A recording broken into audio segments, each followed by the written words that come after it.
Hi, this is Jennifer Amber, Itsy Bitsy Book Reviewers, and I'm excited to read part of The Man in Black by LR Liverpool.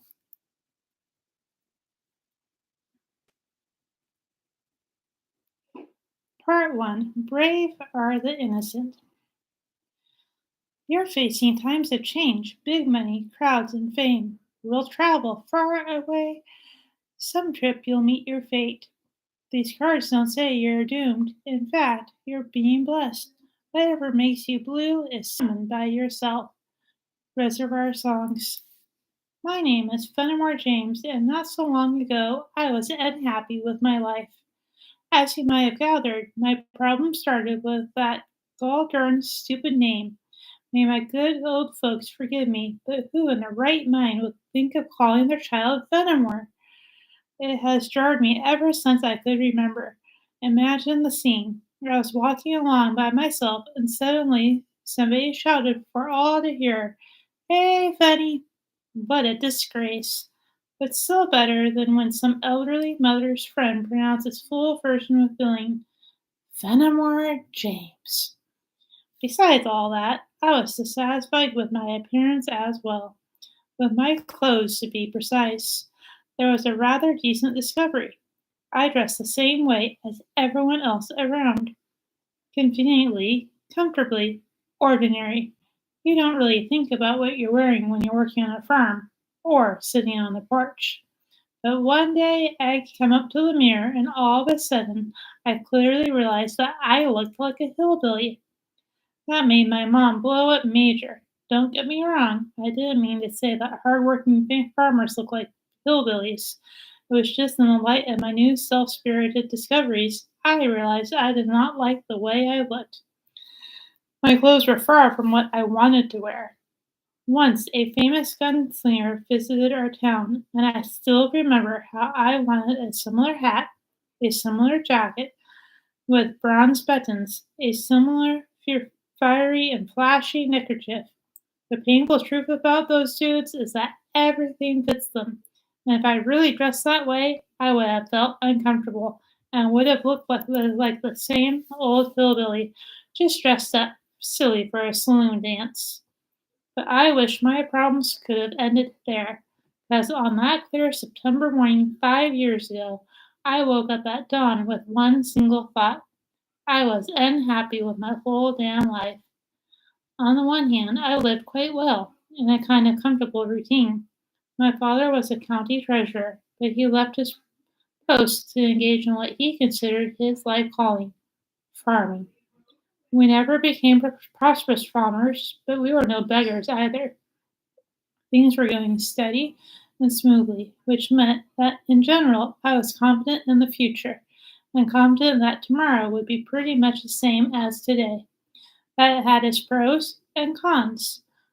I knew no fear and hunger, but I also didn't know what adventures were like. Our family knew everyone in town, and everyone in it knew us. I, my two brothers, and my sister were the first generation that grew up on that land. In a word, I was green, as you can understand. But I was also an adventurer at heart. I knew that I didn't necessarily look like one, though. When a local seller took my word that I would bring him the missing amount owed, I went straight home to get it, not even thinking that I could bring it the next day while passing by, let alone get it out of my head entirely. After all, the amount was meager, and the seller was about 90 years old, and was unlikely to remember my face tomorrow. But that was real life, and my fantasies carried me far, far away. Like a 15-year-old boy, I loved reading newspaper stories about the various infamous desperados. My parents, of course, indignantly discussed such reports at dinner, and I was nodding and assenting, or simply sitting silently, trying not to attract attention. And later, I ran with that newspaper to my room and to savor the details of their adventures. When my ordinary peaceful gray day ended and I went to bed, for hours on end, almost until dawn, I was roaming the world of my dreams. In that world, I was one of them, like all the most dangerous outlaws of Arizona. That was the territory they inhabited, one should rightly assume. In Arizona, I was certain I would shortly join up with some famous gang of bandits and become the boss's right hand. Well, or the right hand's right hand. It was not all that important. And why the hell they take under their wing some dummy who couldn't even shoot straight or right was not a question that even crossed my mind at all. Of course, my dream was my dream, and I could do whatever I wanted in it. I feared the outlaws would not immediately understand how brilliant I was, but when they'd see my many talents, their respect would be grow by leaps and bounds, and my name would immediately make it into the newspapers, to the very front page. I couldn't help but imagine how it would all stir up my friends in my hometown. I know him personally, they'd proudly tell reporters, and when I'd heroically die in a shootout, they would put a sign at the entrance to the town. You are entering the homeland of the famous. Here, I always picked a new name that would sound more impressive, or in any case, less embarrassing than Fenimore James. That was one of the scenarios I always dreamed of.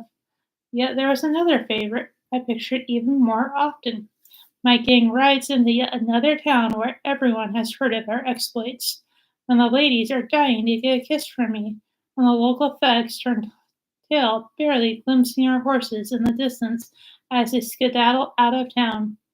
A little later, I'm sitting in a saloon when some brutal bastard who terrorizes the whole district is looking for trouble. He calls me by my name, and when it comes to shooting, I grab my Colt first and fire with my left hand without even turning in his direction. And the next thing you know, this maple is laying on the floor in a pool of his own blood, a tempt spittoon spilling around his head. Although all these romantic scenes with a blasphemous road sign and shooting at the bar were more mere fantasies, I still didn't think I would ever have the nerve to kill someone. Besides, as I said before, I most surely did not want to die myself. In my fantasies, bullets always flew by me with an invigorating whoosh of air. It would be nice to be able to ride a horse in a sort of magical bubble, I always thought, protecting me from any danger. I wasn't a fool. It's easy to be a hero when nothing threatens you. Even so, I decided back then to be down and done with these practical thoughts. If I always was rational and prudent, my dreams would forever remain just that, dreams. And so I firmly decided it was time to put everything at stake and to change my own world. The following morning, I told my parents I was going to leave in search of work. The local climate, I claimed, bored me, and I wished to change the scenery. Naturally, everyone believed my white lie, my little white lie. Everyone except my sister. She probably knew me better than the rest, and she was right not to believe me. Because while I was telling them my high spirited reasons for cutting out on my own, my confidence decided to begin to evaporate like an air from a burst balloon, and the lounging for my family objects and the warm people around me became so overwhelming that I felt as if I had already been separated from hearth and home for an eternity. Had I really decided that I could so easily leave this world of comfort and safety to travel to nowhere, look for some ghosts and sleep under a cold sky among cactus, coyotes, and rattlesnakes? I'd never even achieved any of my dreamer's goals before. I am not talking about simple wishes and hopes, ones I could touch, like when smart rawhide boots with buckles appeared at a local store at the price of a whole cow, and I argued with my best friend that I would save up for them by winter. I've accomplished such common goals, walked many times. What I mean is truly ambitious endeavors, all these gallant and darting ventures, riding across vast and free Arizona prairies and mounting brave train robberies, which all look like a piece of cake far too big for a layman like me. On the other hand, those rowdy rogues from the newspapers somehow manage to get by, and if so, then I could probably do it too. I bet they were not boring galloping on horseback, twirling a revolver in their hands. Everyone starts somewhere, and the first thing I had to do was change my god awful Name, purchase an outfit that matched my new image, and start building a reputation. With all these thoughts pushing out all my fresh fears, the early hours had turned into afternoon, and I rode my beloved red mare, Messy, across the golden autumn fields to the west, with an unshakable determination to open a new page in the novel of my life. Thank you for listening.